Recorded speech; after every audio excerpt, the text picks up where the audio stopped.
오늘 우리가 긴 말씀을 읽었는데 말씀의 내용은 아수르의 신하 랍세게가 지금 이스라엘 백성들, 남쪽 유대 백성들을 조롱하는데, 조롱하는 내용은 딴 것이 아닙니다. 한 가지 중요한 내용은 뭐냐면, 너희가 믿는 하나님이 우리의 신 아수르 신에게 1차 전쟁에서 패배했기 때문에 또 패배를 당할 것이라는 겁니다.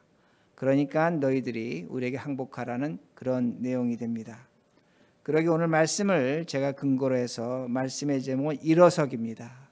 일어선다는 것은 앉은 데서 일어나는 것이고, 그리고 일어서서 걷고 뛰고 자유롭게 된다는 그런 말씀이 됩니다. 자, 우리들이 여러 가지 질병에 걸리면 나타나는 증상 중에 하나가 근육의 감소입니다. 병에 걸리면 오래 누워 있거나 하면 근육이 감소가 됩니다. 또한 나이가 들면 몸에서 근육이 감소가 됩니다. 그러게 우리가 건강하려면 근육을 잘 이렇게 보존하고 근육을 좀 강하게 만들어야 됩니다. 그런데 이 근육이 왜 중요하냐면, 여러분 우리가 잘 아는 것처럼 몸에 뼈를 지탱해 줍니다. 그리고 뼈와 뼈 사이에 그 관절 또는 연골이 있는데 그것을 잘 이렇게 보존해 주는 것이 근육이 됩니다. 그리고 우리 몸의 뼈를 또한 보호해 줍니다. 그러기에 근육이 없으면 넘어진 뼈가 다치고 심하면 아주 어려운 일을 당하게 됩니다.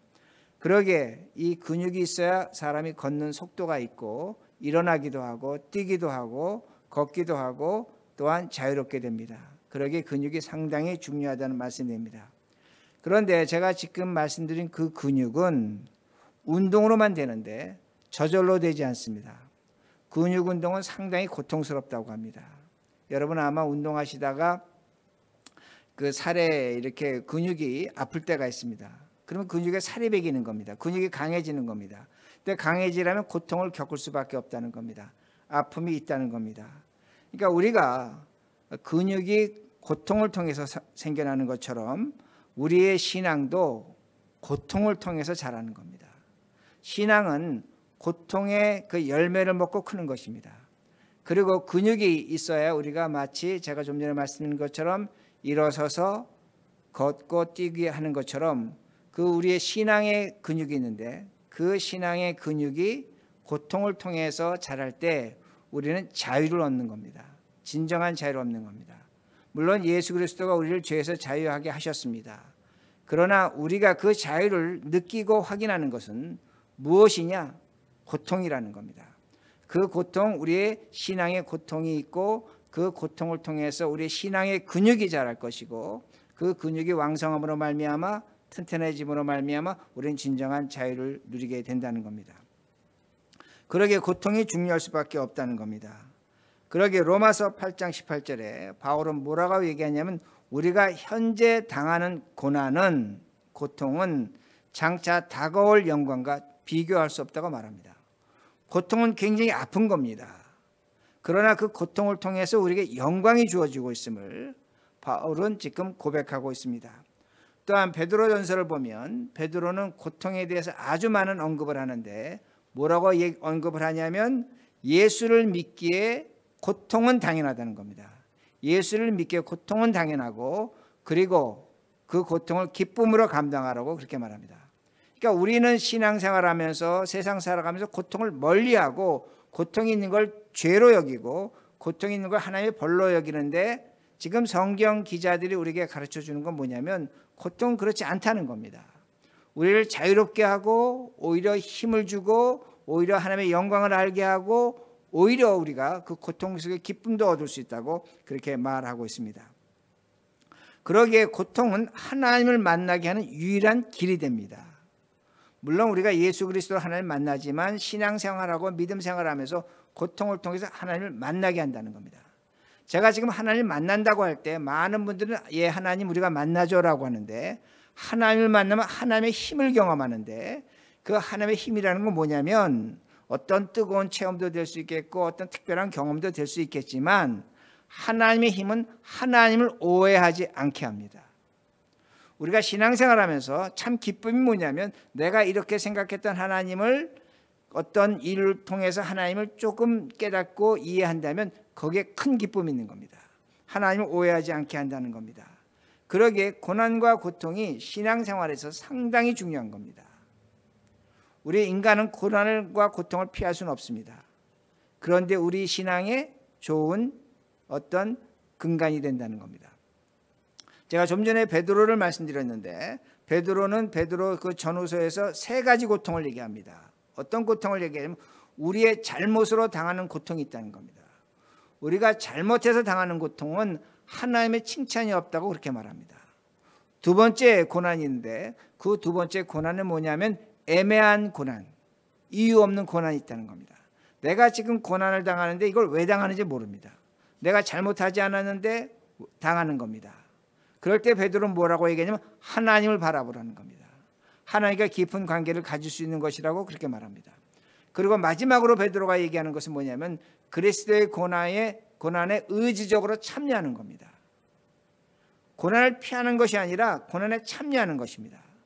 그 고난에 참여할 때 베드로는 뭐라고 얘기하냐면 우리에게 커다란 유익이 있다고 말합니다. 이익이 있다는 겁니다. 고난에 참여할 때 세상이 줄 수 없는 하나님만이 우리에게 주신 유익이 있다고 베드로는 그렇게 말하고 있습니다.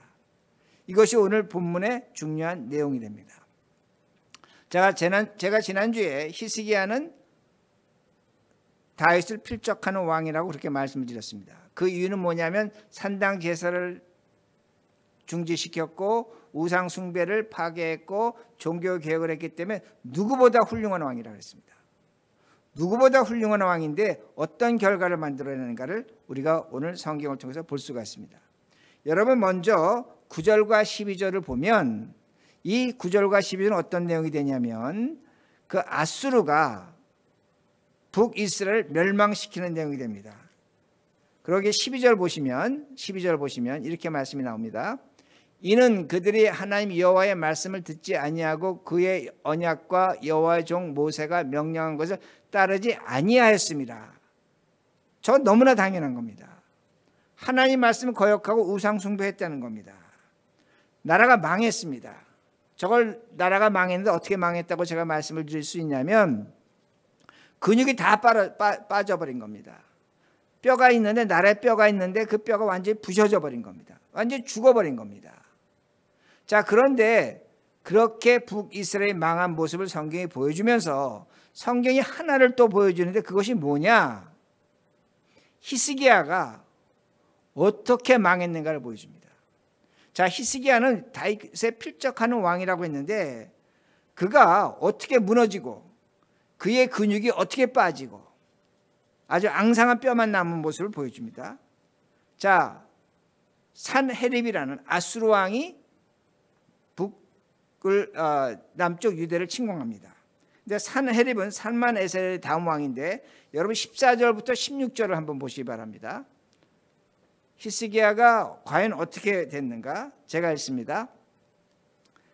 유다의 왕 히스기야가 라기스로 사람을 보내 아수르 왕에게 이르되 내가 범죄하였나이다.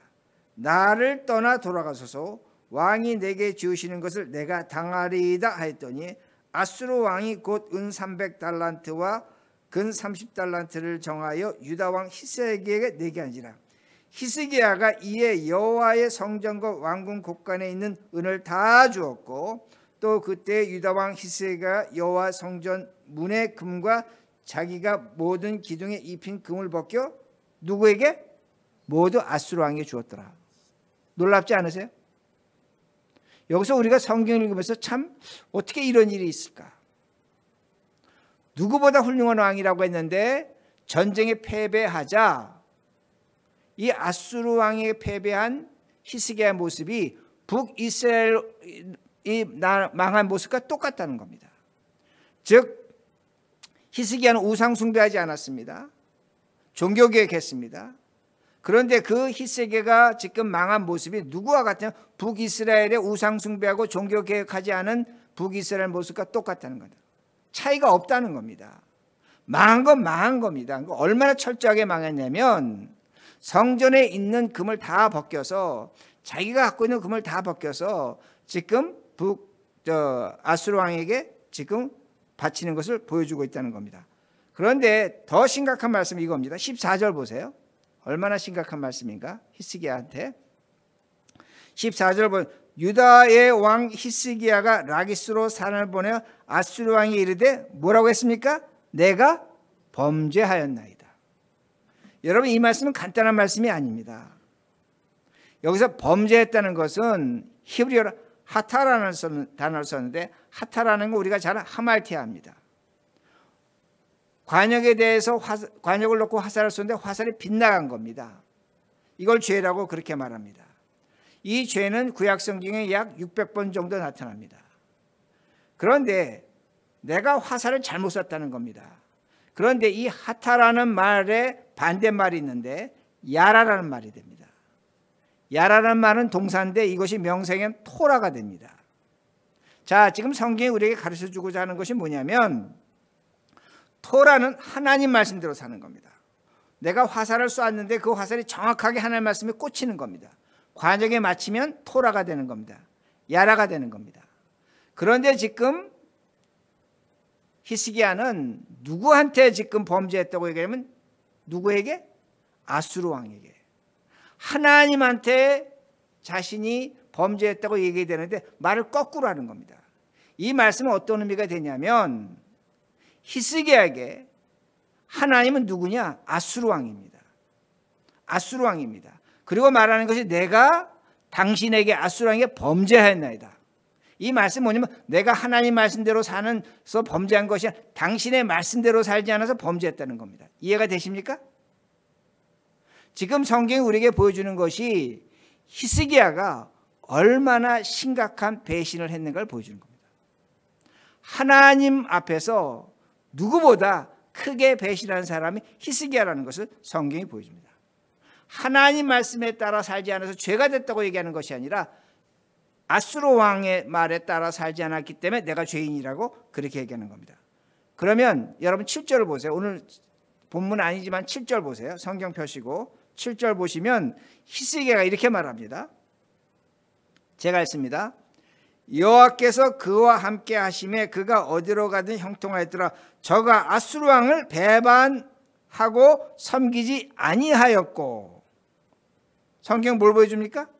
히스기야가 뭐라고 하냐면 하나님, 나는 아수르 왕을 섬기지 않고 나는 그에게 절하지 않겠습니다. 나는 하나님만을 믿겠습니다. 그렇게 얘기한 겁니다. 그런데 14절에 가서 어떻게 됐냐? 성경이 보여주는 게 뭐냐면 히스기야가 하나님을 철저하게 배신한 겁니다. 내가 하나님 앞에 죄인이 아니라 아수르 왕 앞에서 죄인이고 아수르 왕을 하나님처럼 섬기고 있다는 겁니다. 이게 히스기야의 모습입니다. 자, 그러면 우리가 히스기야의 모습을 북이스라엘 모습에 비교해 보자는 겁니다. 히스기야는 지금 완전히 근육이 다 빠져버렸습니다. 이제는 뼈만 남았습니다. 건들면 깨지는 겁니다. 건들면 다 부셔지는 겁니다. 죽기 일보 직전이라는 겁니다. 자, 그런 모습을 보고 지금 세상은 뭐라고 얘기합니까? 그런 사람 보고 죽기 일보 직전이라는 겁니다. 조롱합니다. 비난합니다. 야유합니다. 근육이 없는 사람입니다. 그런데 하나님은 이렇게 배신한 히스기야를 조롱하지 않습니다. 비난하지 않습니다. 성경이 이 사건에 대해서 아무런 이야기를 하고 있지 않다는 겁니다. 하나님이 오히려 히스기야를 불쌍히 여기신다는 겁니다. 하나님이 히스기야를 버리시지 않는다는 겁니다. 우리도 마찬가지입니다. 우리도 신앙생활하면서 내 모습을 보니까 신앙이 강건하지 않습니다. 튼튼하지 않습니다. 뼈다구만 남아 있습니다. 그럼에도 불구하고 하나님은 우리를 조롱하지 않습니다. 하나님은 우리를 배신하지 않습니다. 하나님은 우리를 버리지 않는다는 겁니다. 여러분, 성경에 보면 욥이 있습니다. 욥이 고난을 당합니다. 욥이 고난을 당할 때 욥의 친구들이 와서 뭐라고 얘기하냐면 너 죄 진 거 있으니까 죄를 고백하고 하나님께 용서를 빌어라. 하나님은 욥의 친구들에게 분명히 말씀하십니다. 욥 잘못한 거 없다. 오히려 너희들이 책망받아야 된다고 얘기합니다. 이 욥기를 보면 욥이 어떻게 나옵니까? 하나님을 원망합니다. 하나님 앞에 분노합니다. 자신이 태어난 걸 저주합니다. 그러나 하나님은 단 한 번도 욥에게 원망하지 않으셨습니다. 욥에게 분노하지 않으셨습니다. 욥에게 저주하지 않았습니다. 성경이 뭘 보여주냐면 욥이 고난을 통해서, 시련을 통해서 하나님을 알아가고 있다는 겁니다. 이게 하나님의 목적이라는 겁니다. 그러게 욥이 나중에 고백하는 건 뭡니까? 내가 귀로만 듣던 하나님을 눈으로 보겠나이다. 하나님에 대한 인식이 달라지는 겁니다. 여러분, 고난이 뭐냐? 고난을 통해서 문제가 해결될 수 있고, 고난을 통해서 우리가 달라질 수 있고 변화될 수 있지만, 고난을 통해서 하나님이 우리에게 다르게 오시는 겁니다. 하나님을 올바르게 이해하는 겁니다. 하나님에 대한 이해의 척도가 좀 더 넓어진다는 말씀이 됩니다. 그러게 17절 보세요. 17절. 오늘 본문 17절.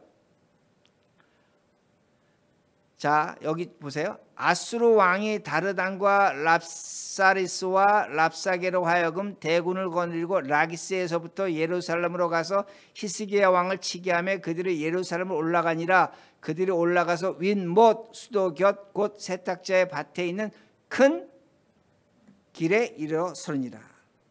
자, 이 말씀 뭐냐면, 여러분, 제가 좀 전까지 16절 설명했죠. 근데 17절과 16절은 시간 차이가 있는 겁니다. 성경이 바로 기록해서 그렇지 얼마나 시간 차이가 있냐면 2년에서 3년의 시간 차이가 있다는 겁니다. 그러니까 17절을 읽을 때 16절을 바로 읽으시면 안 된다는 겁니다. 즉 1차 전쟁에서 저보세요. 1차 전쟁에서 히스기야가 철저하게 패배했습니다. 그리고 하나님을 배신했습니다. 그렇죠? 제가 지금까지 설명한 게 배신입니다. 그러고 나서 2차 전쟁을 한다는 겁니다. 약 2년에서 3년의 차이가 있다는 겁니다. 그런데 성경이 지금 우리에게 중요하게 보여주는 게 뭐냐면, 그 아수르의 군대가 어디 머물러 있고 어디를 지금 있다고 하냐면, 여기 성경에 보면 윗못 수도 이렇게 얘기합니다. 영어 번역 아쿠아닥트하고 풀이 있는 곳입니다. 큰 어떤 물이 있는 곳입니다. 근데 거기에 가 있습니다. 왜 거기를 가 있는가? 여러분, 성을 공격하려면 어디로 가야 됩니까? 성 문 앞으로, 성 벽으로 가야 됩니다. 그런데 지금 이 아수르의 군대가 어디 가 있냐면 샘물 근처로 가 있는 겁니다. 이건 굉장한 중요한 의미가 있습니다. 왜냐하면 지금 그 아수르 군대가 학자들에 따르면 어디에 가 있냐면 실로암 못에 있는 곳에 가 있는 겁니다. 좀 왜 거기 가 있는가? 여러분, 예루살렘은 높은 고지대에 있습니다. 가보시면 아시겠지만 공항에서 차 타고 올라갈 때 거의 1시간 이상 산으로 올라갑니다. 높은 고지대에 있는데 물이 없습니다. 예루살렘은. 그래서 예루살렘은 어디서 물을 끌어다 쓰면 기온샘에서 끌어다 씁니다. 근데 1차 전쟁 때는 그 샘물이 기온샘이 성 바깥에 있었습니다. 근데 2차 전쟁 때는 히스기야가 어떻게 했냐면 그 샘물을 성 안으로 깊은 땅을 파갖고 그 안으로 끌어들였습니다. 그러니까 성 바깥에는 지금 물이 없는 겁니다. 누가 이렇게 하냐면 히스기야가 그랬다는 겁니다. 여러분, 성지순례 가보시면, 그 예루살렘에 가보시면 히스기야의 그 샘물, 히스기야 파는 그 수로를 가보게 됩니다. 약 540m 정도 되는데 깊은 땅 밑에 있고 가면 사람 두세 지나갈 정도로 있는 곳에 샘물이 흘러갑니다. 그게 히스기야가 판 겁니다. 언제? 바로 이때 판 겁니다. 이렇게 판 이유가 뭐냐면 한 가지 이유가 있습니다. 여러분, 전쟁을 하려면 먹을 것과 물입니다. 그런데 먹을 건 갖고 있다고 할지 물이 없으면 전쟁하지 못합니다. 히스기야가 지금 한 일이 뭐냐면 1차 전쟁에서 패배하고 난 후에 2차 전쟁 때 샘물을 판 겁니다. 그리고 방패도 만들고 무기도 준비하고 성벽을 요새를 만들었다고 그렇게 성경은 가르쳐 주고 있습니다. 지금 성경이 보여주게 뭐냐면 아수르 군대가 지금 예루살렘 성을 공격하지 못하는 겁니다. 무엇 때문에? 물이 없기 때문에. 그렇기 때문에 아수르 왕은 지금 사내립은 어디냐면 라기스에 있습니다. 예루살렘부터 서남쪽에 45km 떨어진 저 남쪽에 가 있는 겁니다. 그리고 신하 셋을 보낸 겁니다. 이 말의 의미는 뭐냐면 그 신하를 보낸 것은 직접 전쟁을 하기보다 겁을 주겠고 말싸움에서 이겨보겠다는 겁니다. 바로 이런 일이 있는 겁니다. 그런데 랍사가 이렇게 말합니다. 30절 또한 히스기야가 너에게 여호와를 의뢰하라 함을 듣지 말라. 그가 이렇게 여호와께서 반드시 우리를 건지실지라 이 성읍이 아수르 왕의 손에 함락되지 아니하게 하시라 할지라도. 지금 성경이 계속 오늘 본문이 보여주는 게 뭐냐면 아수르의 신이 최고라는 겁니다. 세상의 모든 나라와 전쟁을 해서 이겼는데 그 전쟁을 해서 고대 시대에 이겼을 때 어떤 전쟁이냐면 신들의 전쟁입니다. 다른 나라의 신들도 우리가 다 이겼고 이스라엘 너희의 신, 유대의 신도 1차 전쟁에 이겼기 때문에 우리가 또 이길 거리라는 겁니다. 그러니까 누구의 말을 듣지 마, 히스기야 말을 듣지 말라는 겁니다. 그런데 히스기야가 무엇 때문에 지금 그렇게 적들이 몰려왔음에도 불구하고 이 랍사게의 말을 듣지 않냐면, 아수르의 말을 듣지 않냐면 1차 전쟁의 배신 때문입니다. 1차 전쟁의 배신 때문입니다. 자기가 하나님을 배신했는데 하나님은 자신을 배신하지 않았다는 겁니다. 히스기야는 배신을 통해서 뭘 알게 됐냐면 샘물을 팠습니다. 물론 좋은 일입니다. 전쟁에 중요한 겁니다. 그러나 히스기야가 지금 1차 배신을 통해서 확실하게 깨달은 것은 뭐냐면 하나님은 나를 배신하지 않는다는 겁니다. 내가 1차 전쟁 때 하나님을 배신했지만 하나님은 절대로 나를 배신하지 않았다는 겁니다. 그러기에 2차 전쟁에도 나를 배신하지 않을 거라는 겁니다. 이게 지금 히스기야의 마음속에 있다는 말씀이 됩니다. 그러기에 이 히스기야가 그 적들이 와서 몰려와서 그렇게 난리를 치고 문을 열라고 하고 물을 달라고 해도 주지 않는 겁니다. 왜? 하나님은 자신을 배신하지 않을 거라는 거예요. 그 믿음이 있는 겁니다. 그런데 그 배신이 어디서 오냐? 히스기야가 그 배신의 고통, 그 배신의 어려움, 그 아픔, 그 시련, 슬픔을 통해서 하나님을 깊이 알았다는 말씀이 됩니다. 우리 마찬가지입니다. 오늘도 우리가 하나님 말씀이 있습니다. 하나님 말씀을 해서 화살을 쏩니다. 우리의 화살이 적중하지 않을 수 있습니다. 빗나갈 수 있습니다. 우리가 죄를 짓습니다. 그러나 중요한 건 뭐냐면 우리가 그렇게 화살을 잘못 쐈음에도 불구하고 하나님은 우리를 배신하지 않는다는 겁니다. 우리가 시련과 고난 속에서 하나님을 원망할 수 있고 하나님에 대해서 정말로 분노할 수도 있고 좌절할 수 있지만 하나님은 단 한 번도 우리를 원망하거나 우리 앞에서 좌절하거나 분노하지 않는다는 겁니다. 하나님은 우리가 믿는 하나님이 이러한 하나님이란 말씀이 됩니다. 우리가 이유 없는 고난을 원망합니다. 왜 내가 이 일을 당해야 되는가? 다른 사람은 멀쩡한데 왜 나만 이걸 당했는가? 우리는 그 이유를 모르겠다고 합니다. 맞죠? 우리가 당하는 입장에서 이유를 모르죠. 그러니까 당연하죠. 원망할 수밖에 없죠. 원망은 당연한 겁니다. 그러나 하나님 입장에서 생각해 보세요. 하나님 입장에서 이유가 있는 겁니다. 그 이유가 뭔지 우리는 구체적으로 알지 못해요. 그러나 하나님 입장에서 이유가 있기 때문에 우리는 당하는 겁니다. 그러나 중요한 건 뭐냐면 하나님 입장에서 우리의 신앙의 근육을 세우시는 겁니다. 우리가 근육을 얻으려면 얼마나 고통스럽다고 제가 말씀드렸어요. 근육통이 생길 적 고통스러운 겁니다. 그러나 그 근육으로 장단지가 굵어지고 몸에 살이 붙고 내가 뼈가 보호되고 내가 단단해지는 겁니다. 하나님은 우리를 그렇게 만들기 원하신다는 겁니다. 그리고 난 다음에 하나님은 우리를 그 자리에서 이렇게 세워갖고 걷게 하시고 뛰게 하시고 자유롭게 하시려고 한다는 겁니다. 이게 하나님의 계획과 목표입니다. 우리가 이유 없는 고난당할 때 원망하고 좌절하고 낙심하고 있지만 하나님은 그 고통과 아픔을 통해서 우리에게 새로운 것, 새로운 상태를 준비하고 계신다는 말씀이 됩니다. 우리는 하나님을 아는 것 같지만 모릅니다. 어떤 아이가 엄마하고 아빠하고 싸우는 걸 봤습니다. 어렸을 때 봤습니다. 심하게 엄마 아빠가 싸웠습니다. 그랬더니 이것이 어린 아이의 마음에 상처가 됐고 그 아이가 왜 우리 엄마는 우리 아빠하고 이혼하지 않는가 그 생각을 하며 살았습니다.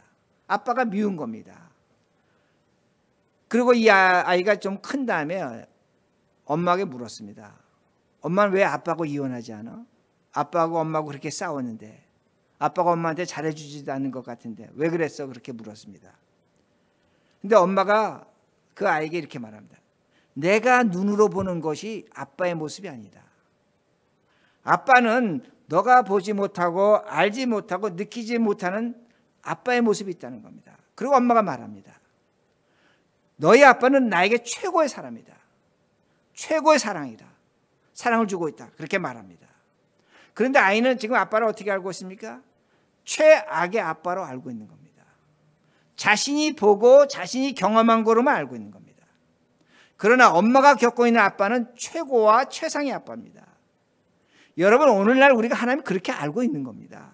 그렇게 알고 있는 겁니다. 우리가 하나님 아버지를 알아야 된다고 말씀드렸습니다.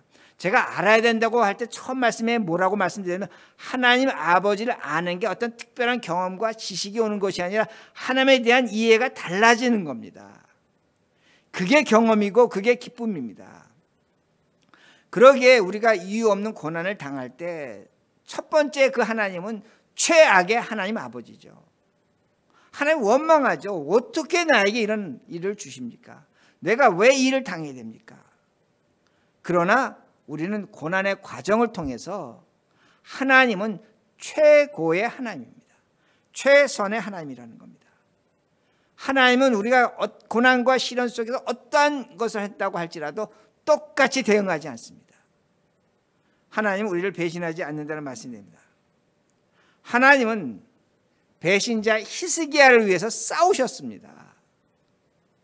하나님은 배신자 히스기야를 위해서 준비하셨습니다. 그러기에 히스기야 우리가 오늘 봤지만 그 아수르의 군대가 그렇게 쳐들어왔을 때 우리가 다음에 보겠지만 그 아수르의 군대가 에디오피아 군대하고 전쟁을 하게 됐습니다. 그리고 철군합니다. 철수합니다. 이게 하나님이 하시는 일이라는 겁니다. 여러분, 우리가 신앙생활하면서 하나님이 우리를 위해서 뭔가 준비하고 계시는 겁니다. 하나님이 지금 나에게는 최악의 하나님이고 내가 지금 하나님을 배신하고 싶은 마음이 굴뚝 같다고 할지라도 하나님은 하나님이 하신 일을 하고 계십니다. 우리를 위해서 준비하고 계신다는 말씀입니다. 여러분, 성경을 보면 하나님이 참 신비합니다. 그리고 그거에 따라가는 사람도 참 대단한 겁니다. 여러분, 바울이 사울일 때 어떻게 했습니까? 스데반을 죽였습니다. 그 예수 믿는 자들 잡아 죽이러 다녔습니다. 근데 다메섹에서 예수님을, 하나님을 만납니다. 그러니까 사울이 묻죠. 주여, 당신은 누구십니까? 내가 핍박하는 예수다. 내가 하나님인데 네가 나를 지금까지 핍박하고 있다. 여러분, 지금 사울은 어떻게 생각했습니까? 내가 하나님을 위해서 스데반 죽이고 예수 믿는 자 잡아 죽인 게 하나님을 위한다고 생각했습니다. 여러분, 사울은 하나님을 알고 있는 사람, 성경도 알고 기도도 할 줄 알고 다 아는 사람이에요. 그러나 하나님에 대한 이해가 있었다는 겁니다. 그러나 하나님이 아니라는 겁니다. 그러니까 그 사울이 바울이 되면 어떤 선택을 합니까? 스스로 변한다는 겁니다. 하나님을 위해서 스스로 고난을 자초합니다. 그러기에 바울이 뭐라고 하니까 나는 그리스도의 고난을 내 몸에 채우기를 원하노라. 바울은 어떻게 살아갑니까? 그리스도를 위해서 스스로 고난을 자초했습니다. 고난을 멀리하고 두려워한 것도 아니고 싸운 것도 아니라 고난을 향해서 발걸음을 디뎠다는 겁니다. 그럴 때 그가 어떻게 됩니까? 바울에게 큰 유익이 나타납니다. 여러 가지 성경 구절이 있지만 제가 두 구절만 찾는데, 데살로니가 전서 2장 2절에 바울은 뭐라고 얘기하냐? 고난을 당할 때마다 하나님의 힘을 얻었다는 겁니다. 얼마나 대단한 말씀입니까? 내가 고난을 당할 때 하나님께서 힘을 주셨다. 이건 뭐냐면 내가 고난을 당할 때마다 하나님이 나에게 새롭게 나타나셨다는 겁니다. 고난이 힘든 것이 아닙니다. 하나님을 만날 때 그 고난은 아무것도 아니라는 겁니다.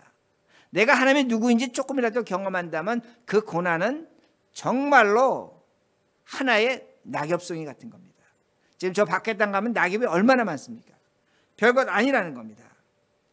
그리고 디모데후서 1장 12절에 바울은 뭐라고 얘기하냐면 내가 고난을 당할 때마다 하나님이 나를 지켜주셨다고 말합니다.